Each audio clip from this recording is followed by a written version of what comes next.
Good morning friends. आज हम बात करेंगे companies with growth and companies that do not have a growth in their business.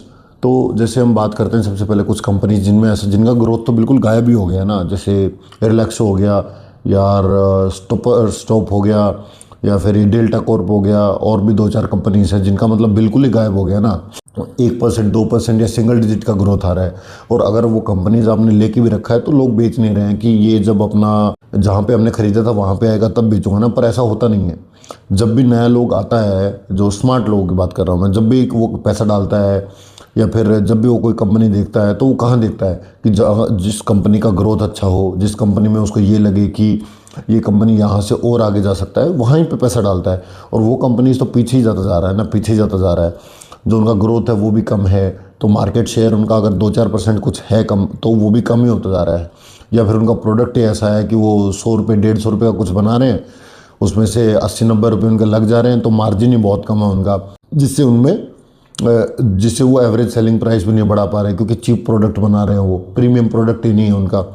और उन कंपनीज़ को हमें पैसा कहाँ डालना है, जो कंपनीज में ग्रोथ है, जैसे एथर हो गया, टाइमेक्स हो गया, या फिर हॉस्पिटल इंडस्ट्री में यथार्थ हॉस्पिटल हो गया, रिटेल में शायद वी टू रिटेल है, और भी जो माइक्रो फाइनेंस सेक्टर की हमने बात की थी, ये अरमान फाइनेंस आज देखो कितना ऊपर था, क्योंकि इसका नंबर्स आया। क्रेडिट एक्शन गारमेंट, इसका जो न्यू कस्टमर है वो 39% से इंक्रीज़ हुआ, मतलब, और लगभग 2 लाख लोगों को इन्होंने नया ऐड किया है अपने उसमें, जिनको अभी लोन दे रहे हैं। तो इनका जो लोन बुक है वो भी इंक्रीज़ हो रहा है, एसेट अंडर मैनेजमेंट जिसको बोलते हैं वो भी इंक्रीज़ हो रहा है। तो इतना अच्छा नंबर आया, तो एक दिन में शायद स्टॉक 10-15% ऊपर था। तो यही बोल रहे हैं कि स्टॉक गिरते हैं, लेकिन जब स्टॉक में का रिजल्ट आता है ना, तो सबको पता लगता है कि इस कंपनी में कितना ग्रोथ है, अगले साल ये कितना वैल्यूएशन पे होगा, तो उसकी वजह से फिर वो स्टॉक ऊपर जाता है। लेकिन जिस स्टॉक का अभी ग्रोथ नहीं है ना, वो 50% नीचे गिर गया है, वो 50% फिर गिरेगा, क्योंकि उसका अगला रिजल्ट और ख़राब आएगा। तो अपना अगर पैसा है तो उसको, ठीक है, ये एक टाइम का दर्द है ना, क्योंकि वो 2% डेली गिरेगा तो डेली का दर्द होगा आपको।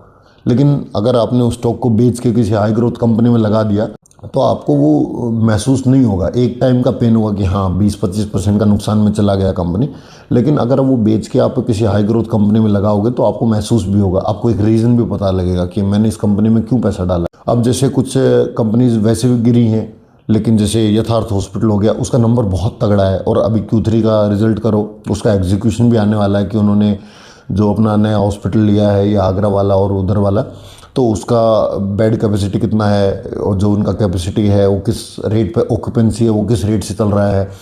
और जैसे एथर है, एथर का भी रिजल्ट आएगा। एथर का आपने देखना होगा कि उनका ईयर ऑन ईयर सेल्स कितना हुआ है, स्कूटीज़ का मार्जिन कितना मार्जिन कितना है। अभी जो उनका नया फैक्ट्री है उसमें से अभी कब वो उनका आना चालू हो जाएगा, तो आपको ये सब देखना है। बाकी जो माइक्रो फाइनेंस सेक्टर वो तो पूरा ही ठीक हो गया है। अभी शायद IDFC फर्स्ट बैंक का रिजल्ट आना बाकी है। You should focus on that bank, क्योंकि मेरे को उससे अच्छा एक CSB बैंक है, वो बहुत तगड़ा लगता है। और ये बैंक में मेरे को 2 ही बैंक बहुत पसंद है, और CSB बैंक का रिजल्ट आया तब कितना भागा था, ठीक है। और अभी आप इंतज़ार करो और Q4 के रिजल्ट का। बाकी इनमें तो यही है, जो अच्छी कंपनीज है उनमें पैसा डालो। अगर आप वो एक वन टाइम पेन ले भी लेते हो ना उस स्टॉक को सेल करके, तो कुछ ज़्यादा नुकसान है नहीं, क्योंकि वो जो स्टॉक जब पैसा आएगा ना लोगों के पास, तो किस में डालेंगे, जब FI आएंगे तो किस में पैसा डालेंगे, उसी कंपनी में तो पैसा डालेंगे ना जो आने से 5 साल बाद या 10 साल बाद जिसका पॉसिबिलिटी सबसे आई है, मतलब जिसमें स्पेस ऑफ सेल्स ग्रोथ सबसे ज़्यादा आई है, एसेट अंडर मैनेजमेंट जिसका सबसे जल्दी बढ़ रहा है। और अगर आपको लार्ज कैप्स में देखना है तो HDFC का तो मतलब बिल्कुल ठंडा पड़ गया है, सिंगल डिजिट में ग्रोथ आ गया है। ICICI बैंक का बिल्कुल सिंगल डिजिट में आ गया।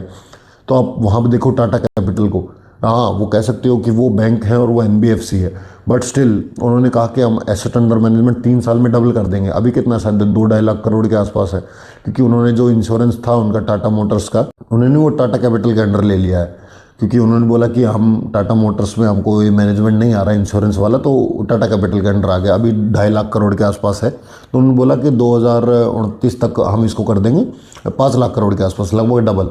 तो कितना ग्रोथ आया हमारा, 25% का ग्रोथ है, 25% ग्रोथ हो रहा है एनुअली। तो आप इस कंपनी के साथ चलो ना, कि अभी इसका वैल्यूएशन 2.5 लाख करोड़ के आसपास है, ये आने वाले 3 साल में 5 लाख करोड़ के आसपास के एसेट अंडर मैनेजमेंट होगा। तो उसको ट्रैक करो क्या ये हर साल 25% से ग्रो कर रहा है कि नहीं कर रहा है। अगर वो उसने ऐसे वॉक द टॉक वाली बात होती है ना, अगर उसने बोला कि मैं 25% से करूँगा, हाँ तो ये बोल दिया आपने, लेकिन अगले साल क्या उसने 25% किया, और पूरे साल में भी ये देखो पहले 6 महीने में कितना किया। अगर पहले 6 महीने में 10, 11, 12% कर लिया, तो हो सकता है आने वाले पिछले 6 महीने में वो 14% कर ले। तो क्या वो टोटल मिला के 25% कर रहा है, क्या नहीं कर रहा है?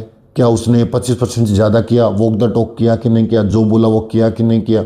और जो बोला उसने वो किया, तो आप स्टॉक का रेटिंग देखना कितना हाई होगा, क्योंकि म्यूचुअल फंड के पास बहुत सारे एनालिस्ट बैठे हैं ये सब देखने के लिए। तो आप भी देखो ना। और अगर वो बोल रहा है कि मैं करूँगा और उसने किया, तो और क्या चाहिए आपको एज ए शेयर होल्डर? आपको तो यही देखना ना कि मेरी कंपनी जो बोल रही है वो कर रही है कि नहीं कर रही है। और आपको कौन कॉल सुननी है, उसका ट्रांसक्रिप्ट पढ़ना है कि वो बोल क्या रहा है। कम से कम यार मैक्सिमम लोग तो ध्यान ही नहीं देते ना कंपनी बोल क्या रही है। वॉक द टॉक को तो बाद में देखेंगे। ऐसे ही उस फिर इन्फ्लुएंसर से सुन लिया कि ये कंपनी लेना है तो ले लिया, जब वो कंपनी गिरी तो उनको पता ही नहीं कंपनी क्यों गिर रही है। जब आप रिजल्ट को देखोगे कि रिजल्ट आ रहा है हर 3 महीने में, और रिजल्ट देखा आपने, हाँ भाई पिछली बार से बेटर परफॉर्मेंस है, तो स्टॉक प्राइस कहीं भी हो, नीचे हो तो और लो ना, और ऊपर हो तो भी लो।